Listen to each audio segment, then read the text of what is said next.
Assalamualaikum warahmatullahi wabarakatuh.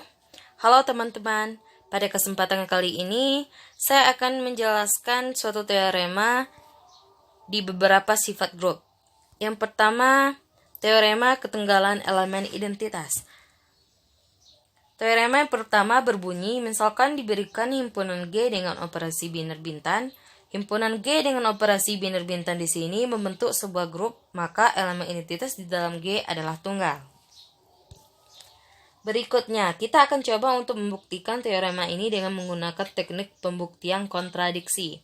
Hal pertama yang harus kita lakukan adalah dengan mengidentifikasi segala macam informasi yang dapat kita gali dari teorema. Dari teorema kita tahu bahwasanya G dengan operasi biner bintang adalah sebuah grup. Artinya, G dengan operasi biner bintang ini akan memenuhi 4 aksioma yang disyaratkan untuk grup.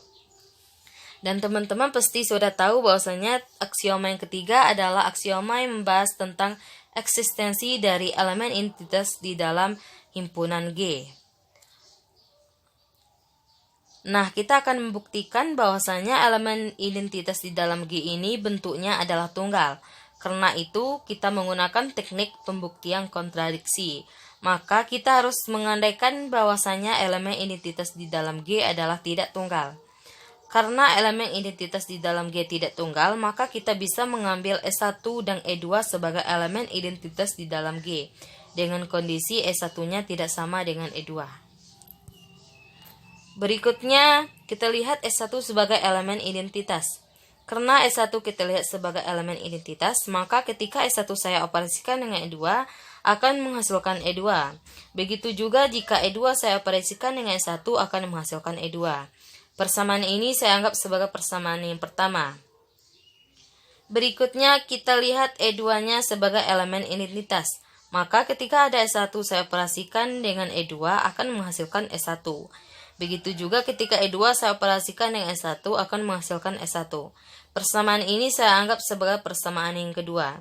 Dari persamaan yang pertama dan kedua, kita peroleh fakta E1 akan sama dengan E2. Nah, terjadi kontradiksi di mana asumsi kita yang pertama tadi E1-nya tidak sama dengan E2. Sedangkan hasil perhitungan dari membandingkan persamaan 1 dan persamaan 2, kita peroleh hasil E1-nya sama dengan E2. Karena terjadi kontradiksi, artinya elemen identitas di dalam G adalah tunggal, sehingga teorema ini telah terbukti. Oke, kita lanjut ke teorema ketunggalan inverse. Teorema ini mengatakan diberikan sebuah himpunan G dengan operasi biner bintan, dan himpunan G dengan operasi biner bintang ini membentuk sebuah grup. Elemen inverse dari setiap elemen yang ada di dalam G adalah tunggal. Berikutnya, kita akan mencoba membuktikan teorema ini dengan menggunakan teknik pembuktian kontradiksi lagi. Hal pertama yang harus kita lakukan adalah dengan mengidentifikasi segala macam informasi yang dapat kita gali dari teorema tadi. Nah, dari teorema kita tahu bahwasanya G dengan operasi biner bintang adalah sebuah grup, sehingga otomatis G di sini akan memenuhi sifat aksioma yang disyaratkan untuk sebuah grup. Nah, teman-teman sudah tahu aksioma yang keempat membahas tentang eksistensi elemen inverse untuk setiap elemen yang ada di dalam G. Nah, sekarang kita akan membuktikan bahwasanya elemen inverse dari setiap elemen yang ada di dalam G bentuknya adalah tunggal. Hal yang sama kita lakukan yaitu dengan mengandaikan bahwasanya elemen inverse dari setiap elemen yang ada di dalam G bentuknya adalah tidak tunggal. Kita mengambil sembarang elemen K di dalam G dan kita asumsikan K1 dengan K2 adalah elemen inverse dari K dengan kondisi K1-nya tidak sama dengan K2. Misalnya juga E di sini adalah elemen identitas di dalam G. Sekarang teman-teman perhatikan K ketika dioperasikan dengan K1 akan menghasilkan elemen identitas E. Kenapa bisa seperti ini? Karena K1 di sini adalah elemen inverse dari K. Begitu juga ketika ada K1 saja dioperasikan dengan K, maka diperoleh elemen identitas E. Saya anggap persamaan ini sebagai persamaan yang pertama. Selanjutnya, ketika kita punya K dan kita operasikan dengan K2, maka akan menghasilkan elemen identitas juga. Kenapa seperti itu? Karena K2 di sini juga elemen inverse dari K.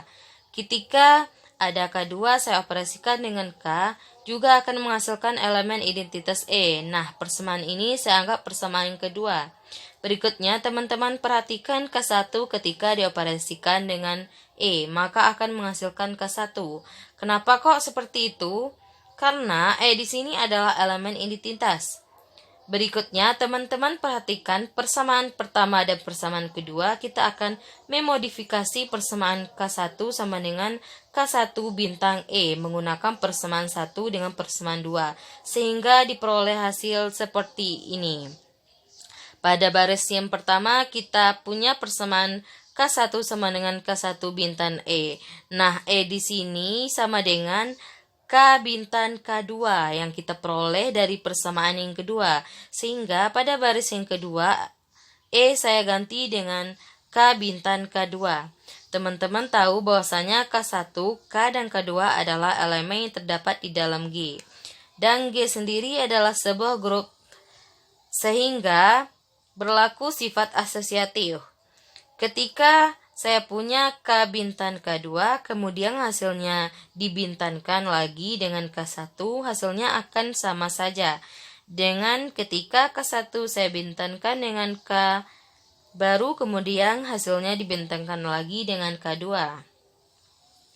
Nah, sekarang kita tinjau persamaan yang pertama. Di situ ada K1 bintang K menghasilkan E. Sehingga K1 bintang K di sini saya ganti dengan E. Ketika diperoleh persamaannya E bintang K2. E bintang K2 akan menghasilkan K2. Sehingga kesimpulannya adalah K1 sama dengan K2. Terjadi lagi kontradiksi di mana awalnya kita asumsikan K1 tidak sama dengan K2. Karena terjadi kontradiksi, maka pengandaian harus kita ingkari. Artinya, elemen inverse di dalam setiap elemen yang ada di dalam K adalah tunggal. Teorema ini terbukti. Selanjutnya, teorema kaos kaki. Untuk A kali B elemen G, AB inverse itu sama dengan B inverse kali A inverse. Nah, kita akan melakukan pembuktian teorema tersebut karena AB kali AB inverse sama dengan E. AB sama dengan B inverse kali A inverse sama dengan A. B kali B inverse kali A inverse, maka hasilnya adalah A dikali E dikali A inverse. E itu adalah nilai dari B kali B inverse, sama dengan hasilnya A kali A inverse. Karena E hasilnya 1, maka tidak kita tulis. Sehingga diperoleh E adalah AB inverse sama dengan B inverse kali A inverse. AB inverse itu adalah milik A dan milik B, maka AB inverse adalah milik B inverse dan A inverse. Itu adalah bentuk teorema kaos kaki. Selanjutnya teorema yang terakhir, yaitu teorema pembatalan. Di dalam himpunan G dari kanan ke kiri dengan menggunakan hukum di dalam pembatalan yang saling berkaitan dengan BA sama dengan CA, yang mengakibatkan B sama dengan C dan AB sama dengan AC, mengakibatkan B sama dengan C. Berikutnya kita akan membuktikan. Kita anggap bahwa BA sama dengan CA, maka A inverse adalah inverse dari A. Kemudian kalikan dari kanan untuk A inverse menghasilkan BA dikali A inverse sama dengan CA kali A inverse. Akan menghasilkan sifat asosiatif, di mana B dikali A inverse sama dengan C dikali A inverse. Kemudian B dikali E sama dengan C dikali E. Dan maka dari itu B sama dengan C. Kita buktikan bahwa AB sama dengan AC implikasi dari B sama dengan C. Perkalian inverse dari kiri. Itulah beberapa sifat grup yang saya jelaskan. Semoga bermanfaat. Jika terdapat kekurangan saya mohon maaf. Saya tutup dengan wabillahi taufiq wa hidayah. Wassalamualaikum warahmatullahi wabarakatuh.